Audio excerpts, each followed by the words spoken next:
have a child. Anyways, hello, I am Trader and welcome to the market. Today we are going to be reviewing The Princess and the Pack by Fallon English. Couple warnings, disclaimers, general start stuff. This is a spicy book.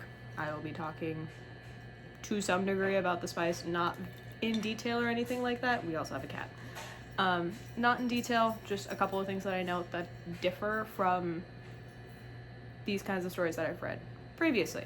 Secondly, this is an Omegaverse book. This is Omegaverse, this is why I choose. If that is not your jam, you are welcome to leave and join me another time.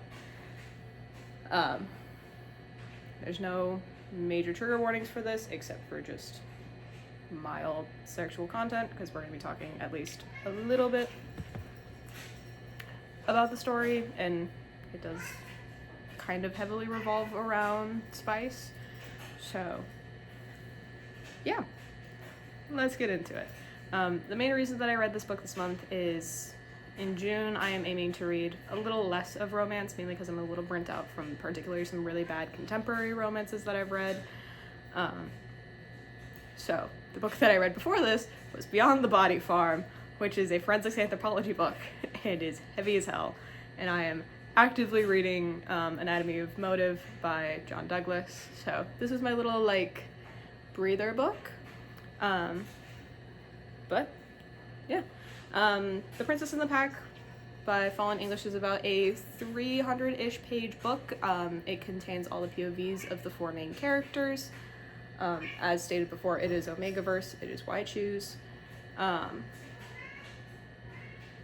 What else did I want to say? What was my preamble? It is Omegaverse. It is why I choose. And it's a little confused about what it wants to be, in my opinion. So my big issue with the book is that it tries to be both a spicy book and still have like a solid bit of plot and character development, which to do in 300 pages is kind of difficult, and we see that being difficult for the author as well in the way that it's written. To start off, there are, as I said before, four main characters. There is Ivy, who is our Omega princess. She is from a neighboring wealthy kingdom. It's kind of like her kingdom is the crux kingdom of all of these other kingdoms. Then there is Celian, the king of the smaller kingdom. The two of them are betrothed and do get married within the first 15% of the book. Next character is Oren, who is Celian's most trusted advisor and one of his closest friends. The two of them act like brothers. They were kind of raised alongside each other in nobility. And the final character is Sloane, who is the groundskeeper, gardener type of position, one of the gardeners.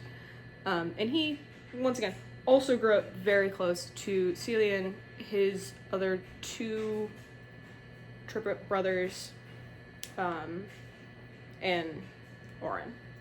So all of the guys know each other, and they're all alphas, because of course they're all alphas. One thing to note about this society is that living in packs is considered normal among common folk. So among Sloane, his mother has 4 alphas that tend to her. So it's normal to live in a pack in his mind. It is not, however, normal for nobility to engage in such it's considered barbaric, greedy for Omegas to want that much attention, essentially. So it is looked down upon within the court. So to start off our book, it is a year or so before the wedding. Ivy goes to Celian's kingdom to do like a month-long visit to like get to know him better. Unfortunately, we find out later on, he realizes that she's his fated mate. They're like, it's called set matched mate. But they're soulmates. And he realizes she's also soulmates with Oren and Sloane. So it becomes this whole thing. As I was saying, he realizes that Oren and Sloane are also her scented mates. Or are also scent matched to Ivy. The thing is, Ivy's not 21 yet, and 21 is when people present with their secondary gender. So, he decides to hold off on telling her, but does end up kind of low-key ghosting her the entire time of her stay because of it, because he doesn't want to do something improper, rushed, essentially anything that could potentially cause her to no longer be with him, because he doesn't know what her feelings are about living in a pack. Which is funny, because Ivy, the one thing that she has dreamed of most of her life in sinful pleasure is having more than one alpha. So it ends up not being an issue. But regardless, Ivy finds out how Cillian is actually feeling about her, as well as how Oren is actually feeling about her, because she decides to snoop and hides under Cillian's desk in his study. This is where Oren and Cillian end up going to have a talk. It is the day before Ivy leaves, so Cillian Oren pushes Cillian's buttons to get him to admit that he is deeply attracted to Ivy, which is a good thing, to be frank. But it results in a mildly spicy scene. They start getting into it because Oren finds Ivy because she has a cramp in her leg and she falls. I mean, she's like posted up under, I don't know how she's positioned on their desk to like stumble out of it, essentially, but that's kind of what happens. It's not fully explained as to what position her body was in to kind of warrant that happening. Regardless, they have a bit of spice, a little bit of fun, and then Sloane walks in, Ivy freaks out and runs away. We do the year-long skip to the day of the wedding. She's like 6 siblings. They're not super important. It is very clear that one of the brothers is being set up to be one of the protagonists in the next book, because it's a series, because of course it is, because the main characters have siblings. That's what happens. Regardless.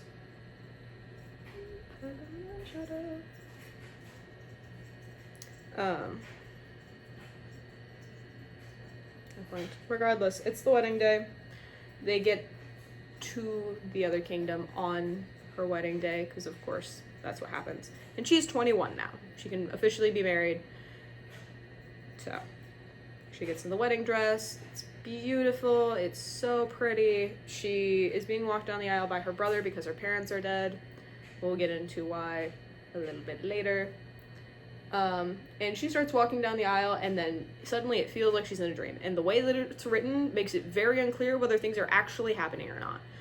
But she essentially breaks away from her brother, runs down the aisle towards Cillian because she can scent him. He smells like the ocean, and she smells like sugar apple cakes, essentially. She smells like apple pie,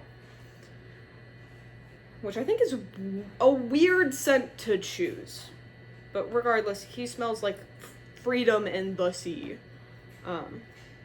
Not even joking, it is like very clearly stated multiple times. He smells like freedom. What the hell you mean by he smells like freedom? So, she gets overwhelmed by his scent as well as Oren's scent, who does come up to, because he was towards Cillian's side during all of this. And she passes out because it's too much. Because of course it is. Because they didn't think to warn her, hey, I'm your scented mate. You're gonna find out at the very public wedding. I'm gonna kiss the hell out of you. It's gonna be slightly debaucherous. Regardless, she wakes up. They finish the ceremony. And then the merriment begins. Nothing much happens in their post-wedding celebration amongst the castle folk, except for Ivy sees Sloane for the first time and like clocks him and goes, you smell like earth. I can smell you, which means I'm obviously fated to be your mate. Because unlike most Omegaverse stories where pretty much anybody can smell anybody, or Omegas and Alphas can scent each other, without it being like like a faded scent or whatever. It seems like you can really only smell the people who are part of your pack, which is weird in my opinion. And I say this because it's never mentioned that anybody smells any other Omega or any other Alpha. I think it's weird. Anyways. She clocks him and goes, is there a chance that I could have 3 fated mates? Could I have the fantasy that I want? No time to think about that. I am incredibly horny for my husband. Yay. So her and Cillian rush off. We get our first, like, proper spice scene. It's great. It's wonderful. The one thing that I expect to happen that didn't is him claiming her the first night that they're together. That doesn't happen. They decide to wait. It's so cute. It's so sweet. It's fantastic. That literally happens the next day, doesn't it? Holy... The, like, span in which everything happens is like a week, by the way. It's like a week how everything unfolds. Regardless, Ivy finds out that the rest of her family has to leave for a little while. 2 of her siblings stay behind. Not really a big deal. Not a big factor in the plot. Despite the fact that Ivy, like, dearly loves her siblings, we get a little bit of character building with how close her siblings are, and it's great to see. It's fantastic. I love seeing it. Doesn't really matter to the central plot, because the central plot is these 4 guys. But as we continue,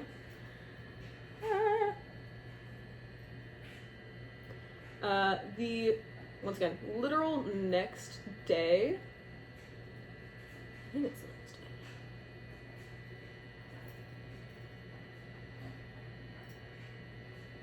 Sorry, I'm thinking through and trying to make sure I remember everything. Yeah, the next day she finds out about her family leaving. She goes to the gardens because Celia's kind of like, I gotta go talk to the boys and tell them that we need to accelerate our plan and get Ivy all caught up so that we can present a united front for the coronation that's going to happen when her family comes back.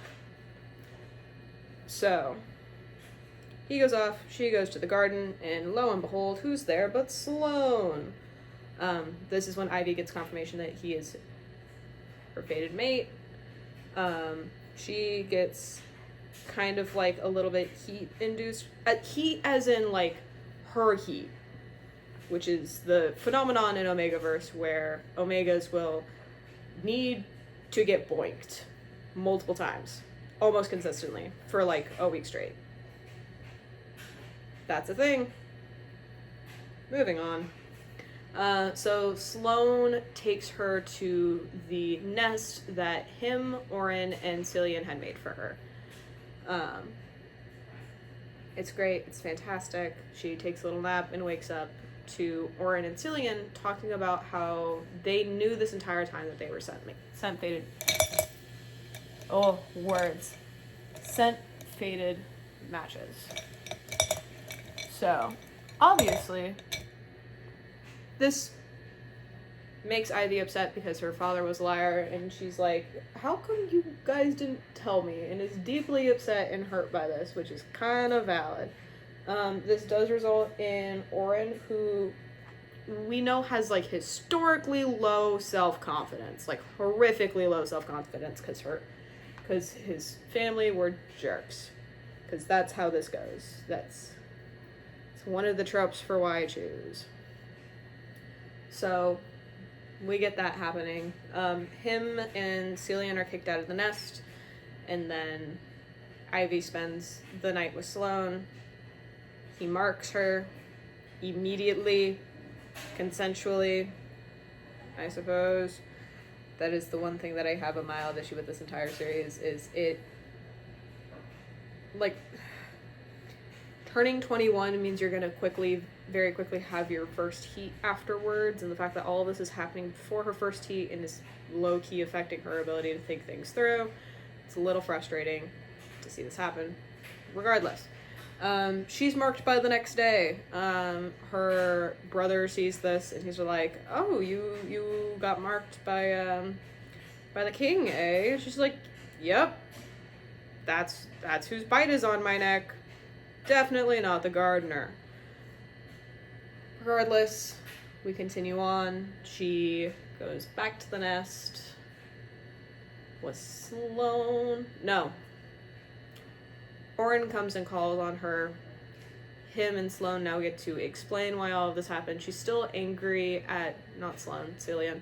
She's still angry at Cillian because he's the one who kind of orchestrated all of this, and the other two kind of went along with it. But he mainly did it because he's like, I can't lose my fated mate. I can't see you get hurt. Because at this point, we find out that if an Omega doesn't have multiple alphas during her heat or their heat, because some Omegas are dudes, very few population, but it does exist. We find out that if an Omega does not have enough alphas during their heat, they will get ill and die young. And then we find out if you are a bonded pair, you will die shortly after your Omega dies. And that's why all nobility dies young. It's why Cillian's parents died young. It's why Ivy's parents died young. It's this whole thing. It's very, very stupid.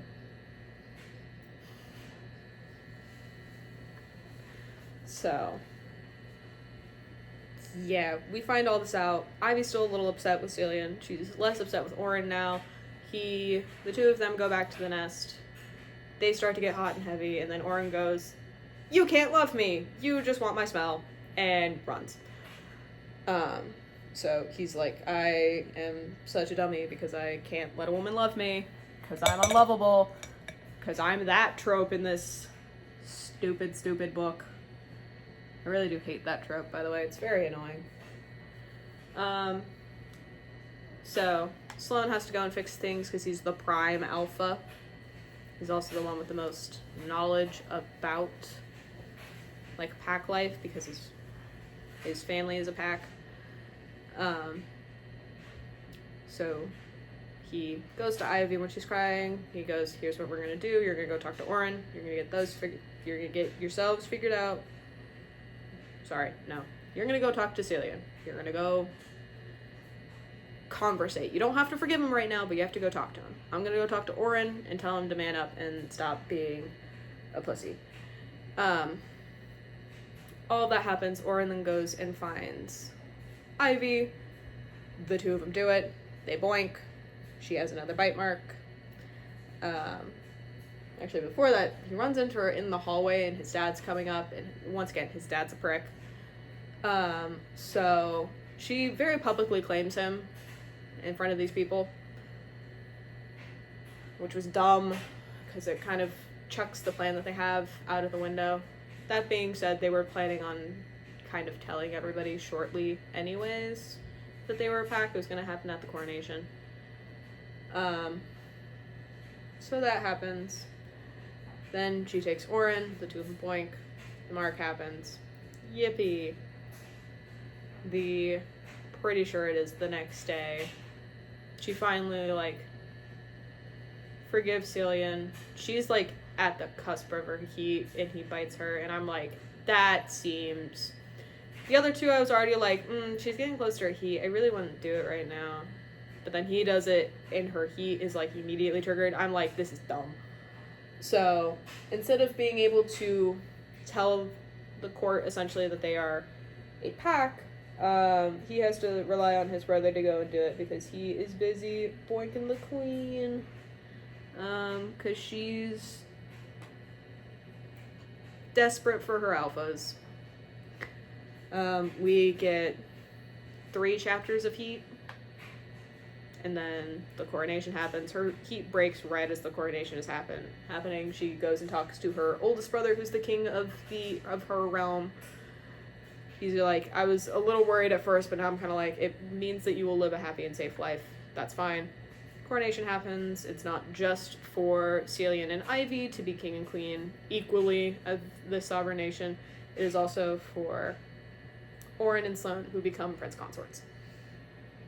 That's the plot. Now I can get into my thoughts and opinions. I, once again, have so much of an issue with Omega-verse things and, like, claiming bites happening close to heat. Like, every single time it is Ivy saying, I want you to do it, but I'm also like, I don't know how much her mind is altered close to her heat or during her heat, and we see that she like has a far simpler mindset, and instinct is a huge thing. I feel like in this particular book, in most Omegaverse, to be frank, that consent is always an issue, because it's like, we're fated mates. There's also like the fact that alphas can bark, and it's essentially a command that most will just obey, so that's also pretty sketch.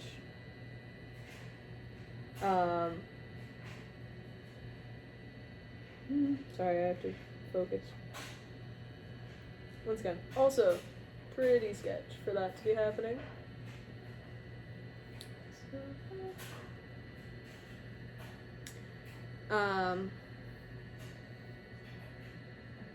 I was also able to summarize that book very quickly, but it was like a whole 300 pages, and there is a lot more like character development that happens and a lot of like relationship building things, but it is pretty much, I spend a couple hours with this one alpha and then we boink.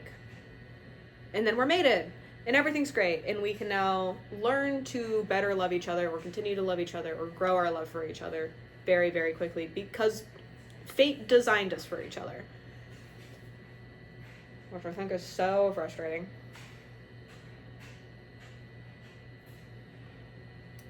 There's also the fact that they are nobility bringing pack life to nobility, so there's supposed to be some sort of uproar. You would expect there to be an uproar. You would expect there to be some sort of issue or thing that they have to overcome, but no, everybody's so chill with it. Like, nobody kicks up a fuss at the coronation, nobody, like, questions it at all. Like, there's no consequence to any of the actions that happen throughout this book. There are none. There's a couple of, like, interpersonal, like, consequences that happen, but no overarching thing. Not the fact that they are becoming a pack, not the fact that Ivy publicly claimed another alpha when she is married to the king. There's no consequence for the main characters because they don't see the ramifications of their actions. So once again, this book is trying to be essentially a spice with little to no plot, but is trying to have too much plot. The whole thing about Omegas needing multiple alphas to like not get ill is interesting. I'm not going to say that it's not, but it is probably the thing that I like the least about this particular Omegaverse storyline. The general thing with like Omegaverse, when it is combating something, when there's some sort of like outside force to combat, it is essentially Omegas being treated like crap, and I think that's a lot more interesting, of making it a like political statement, essentially, not necessarily regarding any particular politics, but simply being aware of the secondary gender inequality that is happening and having that as a focus. I think that's a lot more interesting and a lot more dynamic than simply, yeah, if you don't have enough alphas, you get sick. So, which I guess you could probably construe it as, yeah, that's just society being bad. And it is, but it doesn't hit the same way that, like, gender inequality does. Another thing is, this book is very much British. Instead of idiot being spelled, I-D-I-O-T, it's idiot. E-E-J-I-T. And I read that for the first time, and I didn't know what it meant, and then I was able to use context clues the next couple of times that it popped up, and I'm like, oh, you're saying idiot. Why is it idiot? So, that was kind of interesting. It feels like the book should have so much more plot going on with how much it has compared to, like, Spice. But once again, it doesn't go through on, like, consequences to actions. It's just everything is fine. Which I guess is okay, but why have the conflict in the first place if it's not gonna matter? My other biggest gripe is the fact that this is a spice book, it's Omegaverse. Omegaverse is usually just heavily spiced with very, very little plot most of the time. And if there is plot, it's relevant and there's consequences. There are 5 spice scenes. There's 3, which with each of the dudes, and then there's 1 more with Sloane, 1 more with Oren, and then 1 with Oren and Cillian. At no point is it all 3 of them. If you understand what I'm saying. I got a Why Choose book, and at most she is getting boinked by 2 people at once. Why would I choose a Why Choose book if that was the case? I will also say, with it being Why Choose, this is like structured the way that most Why Choose novels are, with the guys having a like brotherly type of bond, a general like for each other, not any like, but no like romantic feelings, just strictly platonic, which I guess is fine. But I think it's so much better for Why Choose novels to have there being some sort of romantic interest between everybody, because that just seems to make it fair and a lot more interesting, because now you're balancing more complicated relationships together. I think Katie Robert does it really well in the Twisted Villain series. Okay, really well might be an exaggeration. She does it well in the Twisted Villain series. Is there usually one character that feels a little less fleshed out than the other 2 in the throuple? Yeah. Regardless, I still think it works. And it works a lot better than just these 3 guys are devoted to this woman heart and soul, which is the entire thing with the Princess and the Pack. It is like, she is our queen, we will do anything for this woman, we will burn the world, all of these things, which I understand is a really nice sentiment and something that a lot of people fantasize about, having multiple guys fawn over you and would do anything for you is like great. It's a fine fantasy to have. I just don't think that it makes a very interesting reading experience. And once again, I would have less of an issue if the story was not trying to be interesting in its plot. So, overall, I gave the book like a 3.5. 3.5. That was the kind of vibe that I had with it. It wasn't bad. It just wasn't necessarily what I was expecting. But I finished it in like 6 days. Took longer to read than I was expecting. It's a very light makeup look today. It's because I'm using white on my eyes. But yeah, there's not much else that I have to say. There's just not much else to say. It was a fine book. I won't be reading any more of the series. This was more of just I need to not read about death and murder for a couple of days. But yeah, I also have no plans on reviewing like Anatomy of Motive or The Body Farm, because those I am not well enough aware of what. How do I want to word this? I am not as technically knowledgeable on those kinds of things. That in those books are just not as fun to review because it's mostly scientific. I might do Anatomy of Motive, to be frank, because John Douglas writes it in a way that it feels more like a story.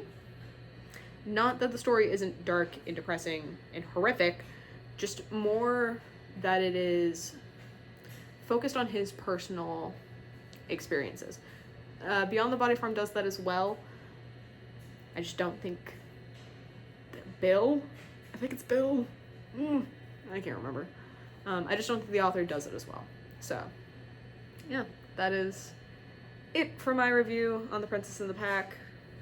The makeup look was essentially inspired by Ivy's dress. There's a lot of illustrations in this, not a lot. There are 4 illustrations in this book, which I do like, because I like seeing what the characters look like. I like the formatting of the book also. The chapter beginnings have a picture of the character at the front, and the descriptions for everything are pretty good. So, yeah. Oh, one more thing. Orin's scent is fire. It is literally fire, earth, and water are what these men smell like. It's so silly. The way that I feel about Princess and the Pack is that it is a silly book trying to be slightly more serious, and I don't think it works for it, so yeah, that's it. See you next time. I'm so bad at outros.